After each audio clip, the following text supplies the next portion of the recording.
I love you, Lord, for your mercy never fails me. All my days I've been held in your hand. From the moment that I wake up until I lay my head, oh, I will sing of the goodness of God. 'Cause all my life you have been faithful, and all my life you have been so good. With every breath that I am able, oh, I will sing of the goodness of God. I love your voice. You have led me through the fire, and in darkest night, you are close like no other. I've known you as a father, I've known you as a friend, and I have lived in the goodness of God. Hey, 'cause all my life you have been faithful. Oh yes, you have. And all my life you have been so good. With every breath that I am able, oh, I will sing of the goodness of God. Your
Today, we want to honor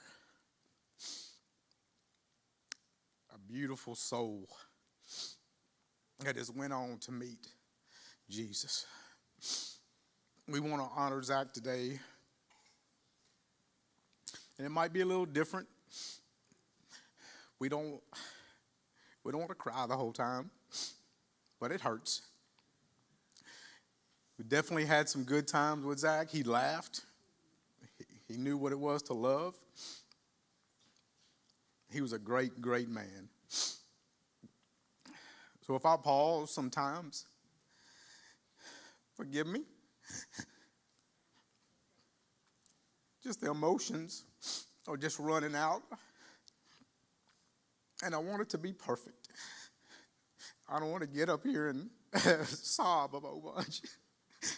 Because I want to honor a man that's laying right in front of us and say, this boy was a great man. And if I refer to him as boy, if I refer to him as baby, Zach, forgive me, because he was a man. He was a man. Our beautiful Zach, you have leveled up in the game we call life. There are not enough words to describe the void we already feel. But knowing you are victorious with Jesus gives us peace beyond all understanding. The world measures strength by the physical, but your spirit was immeasurable. You are the strongest man we know. The way you cared for and encouraged others in the midst of your own battle, it was inspiring. Your wit and your humor, it lit up the room. You loved life and collected memories everywhere you went. If you've ever been in Zach's room, you will know exactly what we're talking about collecting memories everywhere he went. He had trinkets of all kinds, all shapes and sizes. The girls sing. I'd get in there and I was scared to touch something because I knew if I touched one thing, about 500 other things was going to fall down. And Angel would get in there and say, this thing is the worst thing, the dust I've ever seen. But you know what? He had it, and Angel went all out for him. Your integrity and character were something to behold. You were the coolest and funniest of them all. Your name means the Lord has remembered, and we will also remember you and your beautiful legacy for the rest of our lives. Left to cherish his memory are everyone in this room. Every one of us are left to cherish this boy's memory.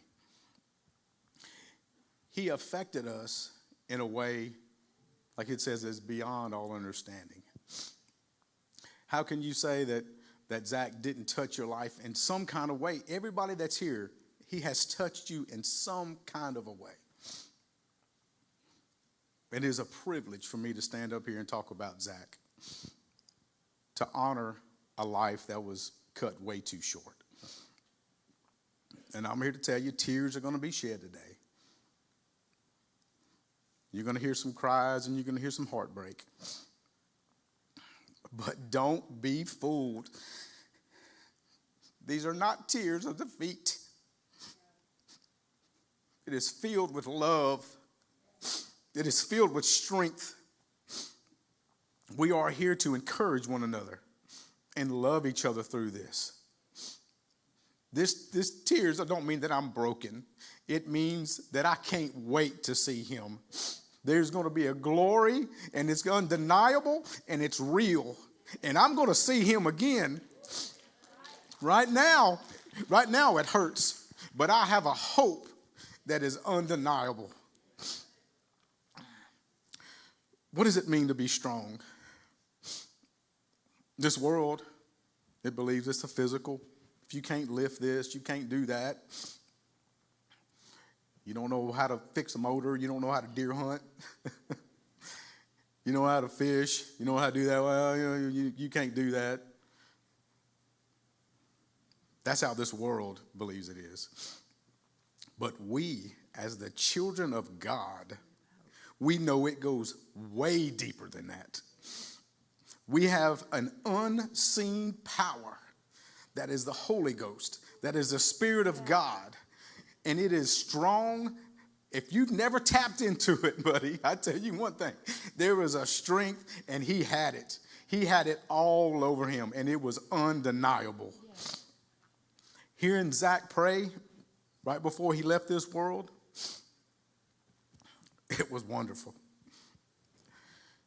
He prayed for his nana days before he passed away. Days before he passed away, he was trying to lend strength because nana was sick. Mama was sick. He looked past what he had. He was afflicted. He was in the bed. He had days left, but yet he was looking for somebody else to help somebody else. Did he sit there and wallow in darkness? Did he worry about, oh, this is all I have? Were there times of weakness? Absolutely, no doubt. He was a human being. Of course he had weakness. But most of the time, buddy, he was praising God and loving the Lord. And probably the last couple of weeks of his life, there was a strength that was undeniable. Undeniable. He didn't pout. He didn't whine about what was happening to him. He didn't dwell there. He didn't live in that place. That's a man. That you can't shake. And instead of worrying about me, you worried about other people, praying for them. Buddy, that's a man. That's what a real man does. And that's exactly what he was. He was a real man. So this world may measure by physical strength, but we know there is something so much greater and so much stronger that he had. What a man. Fear, it is a liar. There was fear, but it is a liar. And I'll tell you one thing, if I could sing, I would bust out with that song right now, buddy. If I could sing it, I would. I'll tell you one thing, because it is the truth. Fear is a liar. And he said, liar, get behind me. You ain't got nothing on me. He had an uncommon strength, an uncommon love. Another way to say that is he had a remarkable strength. He had a remarkable strength. And he had a remarkable bond with his mama. There was no doubt about it. Angel, we love you. I love my sister. I'm telling you right now, I love my sister. I've seen you fight. I've seen you research things to make his life better. Through back surgeries. To tell the truth, everybody else was like, Angel, I don't know if you should do that. That made his life better.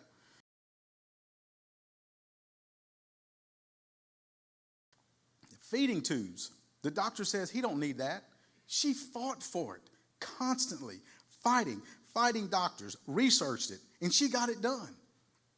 Machines that we've never heard of, a Trilogy and all these other, she researched that on her own and did it to make his life better. That's a mama. That's a mama. It's a natural thing for a mom to love her son more than anybody else. And through everything you did and took care of him in a loving way, him unkept. I don't see my sister unkept too much. And it takes her a long time to get ready. It probably took a whole lot longer with her and Zach to get ready. So you knew. So yes, she's late for everything, but you had a good reason why. You would call me up and say, I just want to talk to my Bubba. Most of these conversations were not short conversations. If you've ever had a phone conversation with Angel, y'all,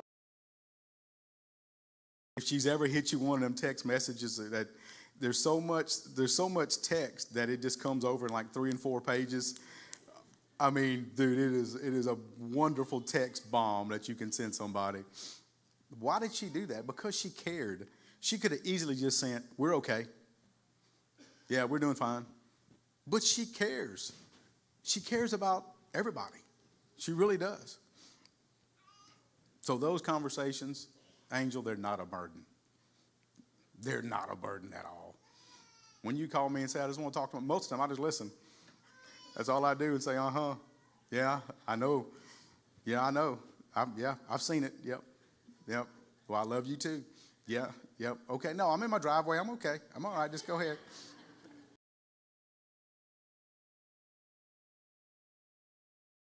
Friends will say, well, you was either talking to your mom or Angel. Who's you talking to? I've seen people last night standing in line to talk to you. They wanted their time with Angel. You have a way of making people feel special. You do. You have a way of making people feel special. I've seen it with the boys. I've seen it with the girls. You buy them little dollar store toys that, you know what I mean? It don't cost nothing, but it just makes them feel special. It's just neat, you know? You do. You have that gift, and it's undeniable. One of the dreaded trips to Lafayette that we always took, or that you always took, one of the ones I had to go with you, like, "Hey, I need somebody just kind of help me out," or whatever. We're going over there. Had to do an x-ray of his back or something like that. We went to the doctor, and those who don't have handicapped family members or friends or whatever, it's really crazy how things are not designed at all. You think a handicapped parking spot is good enough? They're not designed for handicap. Nothing is. It's really not. It's crazy. And so, you know, we're in this hospital. Nothing's designed for handicapped people in a hospital. We're having to pick him up, put him on the x-ray machine, get all that done. Everybody's wore out. There's a little Mexican restaurant that they used to like to go in Lafayette. So she's like, "You want to stop?" I'm like, "Yeah. It's a bad trip. Might as well make it good. Get some Mexican food, you know. Just go ahead and do it." So we got on in there and, you know, talking, eating. And Zach said, "You know, I have to go to the restroom." So I'll bring you. You know, I'll bring you to the restroom. No big deal. So another thing, if you've never had any kind of handicapped family member or whatever, I mean, it's awkward, you know what I mean? I mean, you make light of it. Really, it's what you do. You make light, you make a joke. It's lighthearted, and you just kind of, you do it, you know? So we're done, cleaned up. We were rolling out.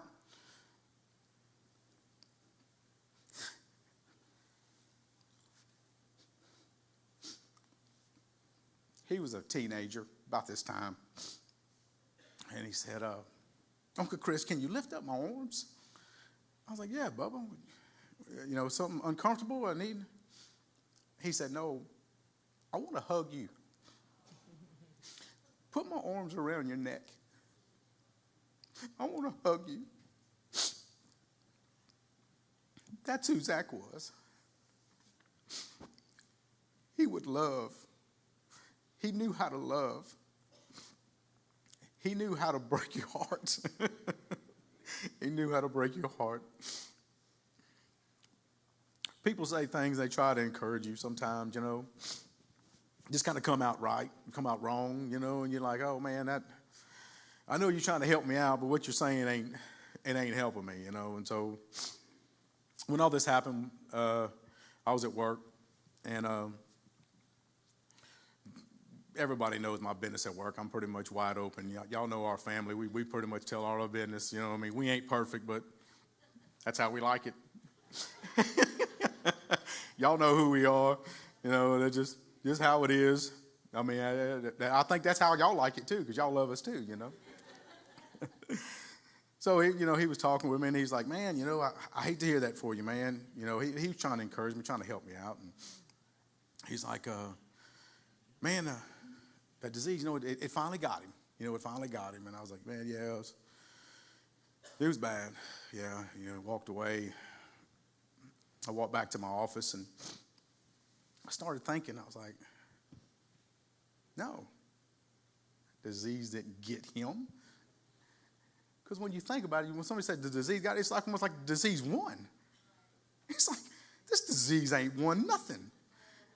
I shut my office door, and I was praying to God. And I was saying, thank you, Lord, for making Zach a winner. I said, disease, illness, devil, you ain't won nothing. You haven't won anything, because right now, Zach is victorious.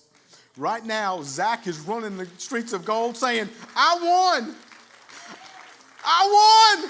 There's a victory that is undeniable, and I won it. I am the conqueror. I have triumphed through this trial. And he won, brother.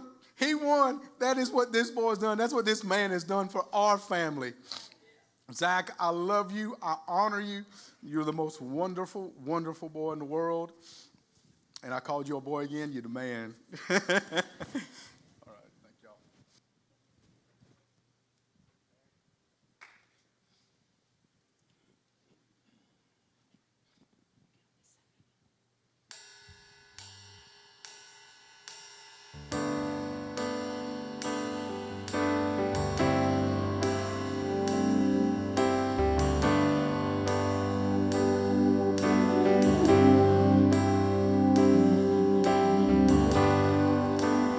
I have journeyed through the long, dark night, out on the open sea.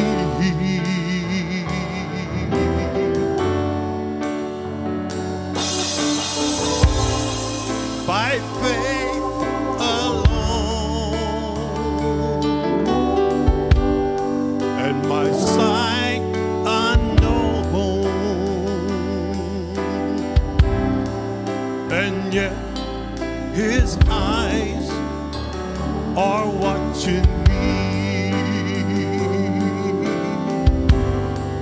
The anchor rose,